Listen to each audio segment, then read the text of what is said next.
எழில் சுடர் சீரியலில் இன்றைக்கி அட்டகாசமான எபிசோடாக இருக்குது. மிஸ் பண்ணாமல் ஃபுல்லோடையும் கேளுங்க. அதுக்கு முன்னாடி இந்த வீடியோ பிடிச்சிருந்துச்சுன்னா லைக் பண்ணி பாருங்கள். ரொம்ப பிடிச்சிருந்துச்சுன்னா நம்ம சேனலுக்கு வந்து சப்ஸ்கிரைப் பண்ணி கண்டினியூஸாக ஆதரவு தாங்க. நம்ம எழில் வந்து ஃபங்க்ஷனுக்கு வந்து ரெடி ஆகிற மாதிரி க்யூட்டாக அழகாக வந்து கேஷுவலில் வந்து ரெடி ஆகுறாங்க. அந்த இடத்துல இது மனோகரிக்கு தெரியாது. மனோகரி வந்து ஒரு ரவுடிக்கு வந்து ஃபோன் அடிக்கிறாங்க. டேய், போன வாட்டி தப்பு பண்ண மாதிரி இந்த வாட்டி தப்பு பண்ணாத. அந்த வாட்டி என்ன நடந்துச்சுன்னு தெரியுமா மேடம் அப்படின்னு சொல்லி அந்த ரவுடி வந்து நடந்ததெல்லாம் சொல்கிறாங்க. சுடர்வெளி வந்து குழந்தைய வந்து தூக்குனனால தான் அவங்க மேலே வந்து பட்டுருச்சு. அதனால தான் அவங்களுக்கு வந்து ஆபத்து வர மாதிரி ஆயிடுச்சு. இது மாதிரி காரணத்தை சொல்லிக்கிட்டு இருந்தேன்னு வச்சுக்க, நீ 10 பைசா கூட தேர மாட்டேன். இன்றைக்கி எழில் மட்டும் அங்கே வரல. அப்படி இருக்கும்போது உன்னால் நினச்ச காரியத்தை வந்து பிசிறு தட்டாமல் செய்ய முடியும்னு சொல்லி ரகசியத்தை வந்து ஷேர் பண்ணிகிட்டு இருக்காங்க. குழந்தைங்கள வந்து காட்டுறாங்க. குழந்தைங்க எல்லாம் டிப் டாப்பாக வந்து அப்பா இல்லாமல் ஒரு நாள் ஃபுல்லாக நம்ம நிம்மதியாக சந்தோஷமாக இருக்க போகிறோம். பிரேக் த ரூட், எல்லோரும் இஷ்டம் போல் வந்து இருக்கலாம் அப்படின்னு சொல்லி குழந்தைங்களாம் தீம் பார்க்கு கிளம்புறதுக்கு ரொம்ப சந்தோஷமாக இருக்காங்க. ஒரு பக்கம் மனோகரி வந்து நிற்கிறாங்க. ஆண்டி, உங்கள் மூலியமாக தான் எங்களுக்கு இவ்வளோ பெரிய ஹாப்பினஸ் சந்தோஷம்லாம் கிடைக்குது. நீங்கள் ஹாப்பியாக இருந்தால் தான் நாங்கள் ஹாப்பியாக இருக்க முடியும். ஆனால் இந்த மூமெண்ட்டை என்ஜாய் பண்ணணும், சரிங்களா?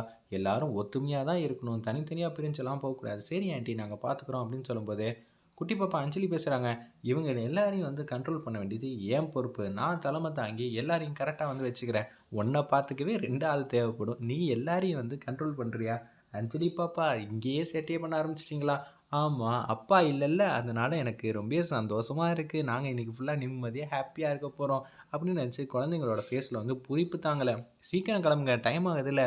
அங்கே ஏகப்பட்ட ரைடெல்லாம் இருக்கும், எல்லாத்துலேயும் வந்து போயிட்டு வாங்க. ஆனால் ஜாக்கிரதையாக இருக்கணுங்கிற மாதிரி மனோகரி வந்து ரொம்ப நல்லவங்கிற மாதிரி சீன் போட்டுட்ருக்காங்க. அந்த இடத்துல இன்னொரு விஐபி வர வேண்டியிருக்கு. அவங்க வந்தால் கரெக்டாக இருக்கும்.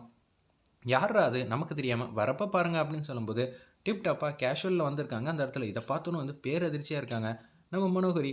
என்ன இவர் இப்படி வந்திருக்காரு அப்படின்னு சொல்லி செல்வியும் மனோகரியும் வந்து தனித்தனியாக வந்து டிஸ்கஸ் பண்ணிகிட்டு இருக்கப்ப மனோகரி வந்து டேரெக்டாக வந்து எழில்கிட்ட கேட்குறாங்க, என்னப்பா நீ இப்படி வந்திருக்க, ஆஃபீஸ்க்கு வரப்போறியா அப்படின்னு சொல்லி கேட்கும்போது, சேச்சே, இன்றைக்கி ஒரு நாள் ஃபுல்லாக நம்ம பசங்க கூட தான் டைம் ஸ்பெண்ட் பண்ண போகிறேன். ஐயோ, இந்த நல்ல காரியம் பண்ணி வச்சது யாருன்னு தெரியலையேங்கிற மாதிரி குழந்தைங்களோட மைண்ட் வாய்ஸ் அப்படி தான் இருந்துச்சு.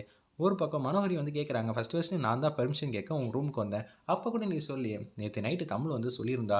அவள் சொன்னது வந்து எனக்கு நல்லாவே புரிஞ்சிச்சு. குழந்தைங்களுக்கும் எனக்கும் உள்ள டிஸ்டன்ஸ் ரொம்ப தூரம் தள்ளி போயிட்டே இருந்துச்சு. இதை பக்கத்தில் கொண்டு வரணும்னா இந்த மாதிரி நேரத்தை வந்து மிஸ் பண்ணக்கூடாது. குழந்தைங்களோட நான் டைம் ஸ்பெண்ட் பண்ணணும் அப்படின்னு சொன்னோன்னா கடுப்பாயிட்டாங்க அந்த இடத்துல நம்ம மனோகரியும் பசங்களும். எழில் சுத்தமாக வரது தெரில. அப்போனா அந்த ரவுடிக்கு வந்து வேலை இல்லாமல் போயிடுமே அப்படின்னு சொல்லும்போது, நீ என்னோடய டியூட்டியெல்லாம் பார்த்துக்க அப்படின்னு சொல்லி மனோகரிகிட்ட ஒத்துமொத்த பொறுப்பும் கொடுக்குறாங்க.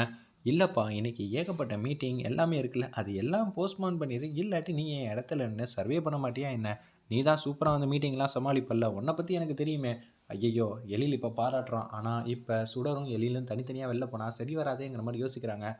சரி குழந்தைங்களா வாங்க போகலாம் அப்படின்னு சொன்னோன்னா பசங்க எல்லாரையும் கூட்டிகிட்டு காரில் வந்து ஏறுறாங்க. ஃப்ரண்ட் சீட் மட்டும் காலியாக இருக்குது. மனோகரி வந்து ஏறலான் இருக்காங்க. நானும் உன் கூட வரட்டேன் அப்படின்னு சொல்லும்போது, சரி சரி வா, உனக்கும் வந்து ரிலாக்ஸ் டைம் தேவைப்படுதில்ல.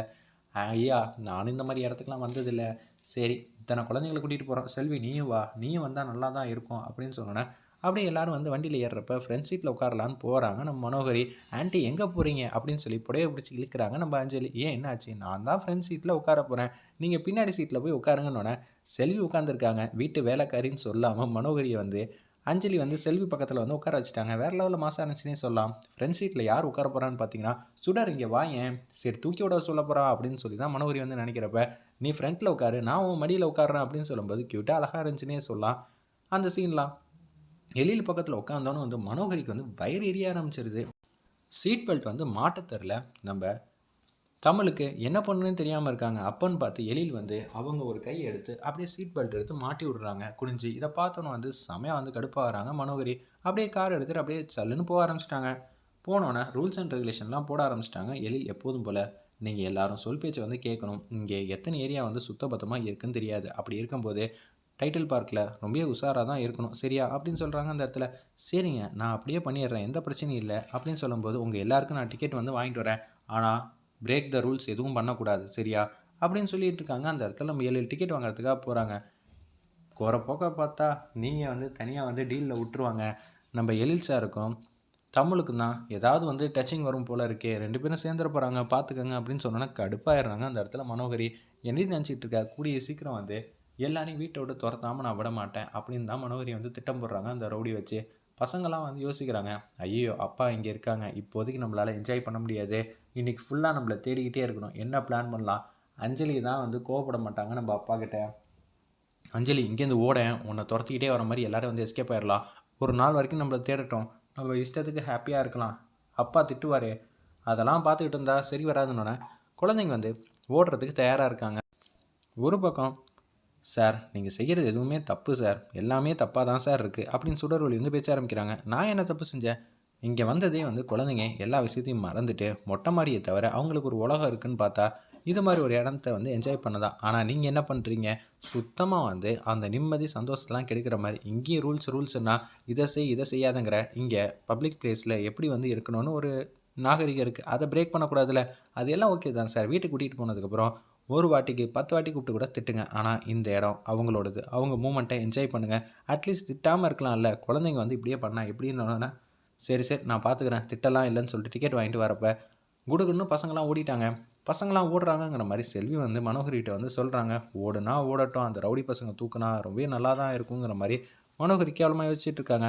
பசங்க ஓடினா தானே தமிழை வந்து வீட்டை விட்டு துரத்த முடியும், இதெல்லாம் உனக்கு தெரியாதா அப்படின்னு சொல்கிறேன்னா ஓகே என்னால் புரிஞ்சிக்க முடியுதுன்னு ஹாப்பியாக இருக்காங்க மனோகரியும் செல்வியும்.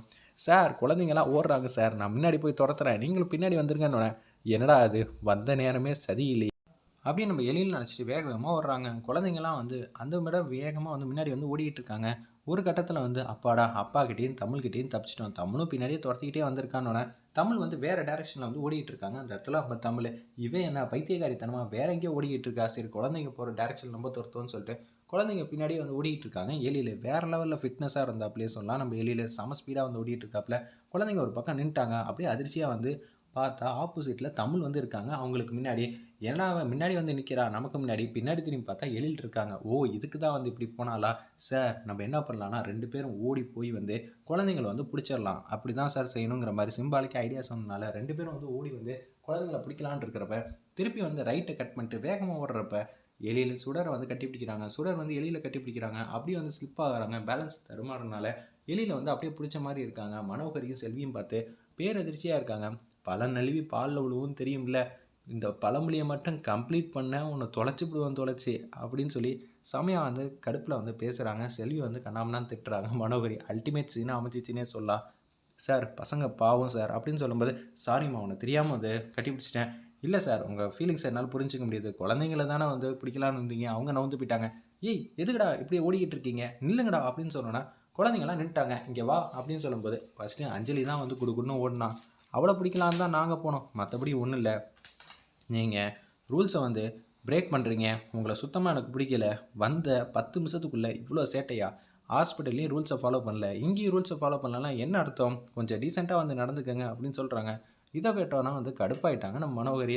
சார் கொஞ்சம் திட்டாமல் இருக்கலாமே அப்படின்னு சொல்லி சுடர் வந்து சொன்னனால அப்படியே வந்து பெட்டி பம்பாக வந்து அடங்கிட்டாங்க. நம்ம வெளியிலே குழந்தைங்க வந்து ரைட் சைடில் ஒருத்தவங்க பிடிக்கிறாங்க, நம்ம வெளியில் லெஃப்ட் சைடில் வந்து நம்ம சுடர் வந்து பிடிக்கிறாங்க. கேஷுவலாக வரவங்க அம்மா அப்பானா இப்படி தான் இருக்கணும், 4 குழந்தைங்களா ரொம்பவே சூப்பர் சார் சொல்லும்போது இவரே ஒன்று என்னோட அம்மா கிடையாது, கேர்டேக்கர் அப்படின்னா என்னங்கிற மாதிரி அவங்க வந்து கேட்குறாங்க. கேர்டேக்கர்னால் குழந்தைங்கள பார்த்துக்கிறதுக்காக எங்கள் அப்பா வந்து வேலைக்கு வச்சவங்க தான் இந்த தமிழுங்கிற பொண்ணு.